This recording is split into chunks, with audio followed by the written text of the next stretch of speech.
എല്ലാവർക്കും സുഖമല്ലേ? എല്ലാ കൂട്ടുകാരും അപ്പോൾ കേൾക്കാൻ റെഡിയല്ലേ? നമ്മുടെ ഈ ചാനൽ ഇഷ്ടപ്പെടുകയാണെങ്കിൽ ഒന്ന് സബ്സ്ക്രൈബ് ചെയ്യാനും കൂടെയുള്ള ആ കുഞ്ഞു ബെൽ ബട്ടൺ ഒന്ന് പ്രസ് ചെയ്ത് സപ്പോർട്ട് ചെയ്യാനും മറക്കല്ലേ. നമ്മളുടെ പുണ്യ നബി മുഹമ്മദ് സല്ലല്ലാഹു അലൈഹി വസല്ലമ പിറന്ന മാസമാണല്ലോ റബീഉൽ അവ്വൽ 12. അപ്പോൾ ഈ മാസത്തിലെ നബി സല്ലല്ലാഹു അലൈഹി വസല്ലമയെ കുറിച്ചുള്ള ഒരു കുഞ്ഞു കഥ കേൾക്കാൻ എല്ലാവർക്കും ഇഷ്ടമല്ലേ? എന്നാൽ ഞാനൊരു കഥ പറയാം. ഒരിക്കൽ പ്രവാചകനും ശിഷ്യന്മാരും കൂടിയിരിക്കുന്ന ഒരു സദസ്സിൽ ഇരിക്കുകയായിരുന്നു. ആ സദസ്സിനിടയിലേക്ക് ഒരു യാചകൻ കയറി വന്നു. ആ യാചകൻ നബിയോട് പറഞ്ഞു, നബിയെ, എനിക്ക് വല്ലതും തരണേ.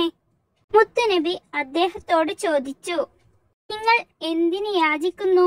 നിങ്ങളുടെ വീട്ടിൽ ഒന്നുമില്ലേ? ഇല്ല എന്ന് മറുപടി പറഞ്ഞു. എന്നാലും എന്തെങ്കിലും ഉണ്ടാകുമല്ലോ എന്ന് നബി സല്ലല്ലാഹു അലൈഹി വസല്ലമ ചോദിച്ചു. ആ, എന്റെ കയ്യിൽ ഒരു പുതപ്പും വെള്ളിപ്പാത്രവുമുണ്ട് നബിയെ. എന്നാൽ അതും കൊണ്ട് വരൂ. അങ്ങനെ ആ യാചകൻ സന്തോഷത്തോടെ വീട്ടിലേക്ക് മടങ്ങിപ്പോയി.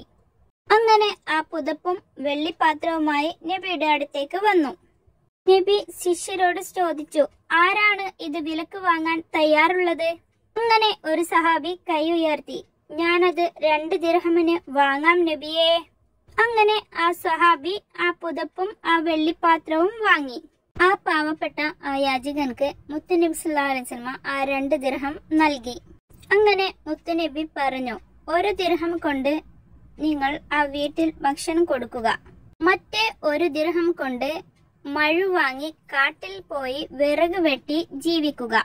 അങ്ങനെ ആ യാചകൻ സന്തോഷത്തോടെ തിരിഞ്ഞു പോയി. അങ്ങനെ കുറെ നാളുകൾക്ക് ശേഷം 2 ആഴ്ച കഴിഞ്ഞ് ആ യാചകൻ നബിയുടെ അടുത്തേക്ക് വന്നു. അന്ന് ആ യാചകന്റെ അടുത്ത് 10 ദിർഹം ഉണ്ടായിരുന്നു. അങ്ങനെ ആ യാചകന്റെ അടുത്ത് നബി പറഞ്ഞു, നിങ്ങൾ ഈ ദിർഹം കൊണ്ട് ഒരു വെള്ളിപ്പാത്രവും ഒരു പുതപ്പും ആദ്യം വാങ്ങുക. ബാക്കിയുള്ള ദിർഹങ്ങളൊക്കെ വീട്ടാവശ്യത്തിനു വേണ്ടി നിങ്ങൾ എടുക്കുക. യാചനയിൽ നിന്ന് മോചനം കിട്ടിയ അദ്ദേഹം സന്തോഷത്തോടെ വീട്ടിലേക്ക് മടങ്ങിപ്പോയി. മുത്തുനബിയെ കുറിച്ചുള്ള ഈ കഥ കൂട്ടുകാർക്ക് ഇഷ്ടമായോ? പുതിയൊരു കഥയുമായി വീണ്ടും വരുന്നതുവരേക്കും എല്ലാവർക്കും അസ്സലാമു അലൈക്കും വറഹ്മത്തുള്ളാഹി വബറകാത്ത്. ഈ കഥ ഇഷ്ടപ്പെട്ടാൽ ലൈക്ക് ചെയ്യാനും കമന്റ് ചെയ്യാനും സബ്സ്ക്രൈബ് ചെയ്തൊന്ന് സപ്പോർട്ട് ചെയ്യാനും ഷെയർ ചെയ്യാനും മറക്കല്ലേ. Thanks for watching. Bye bye.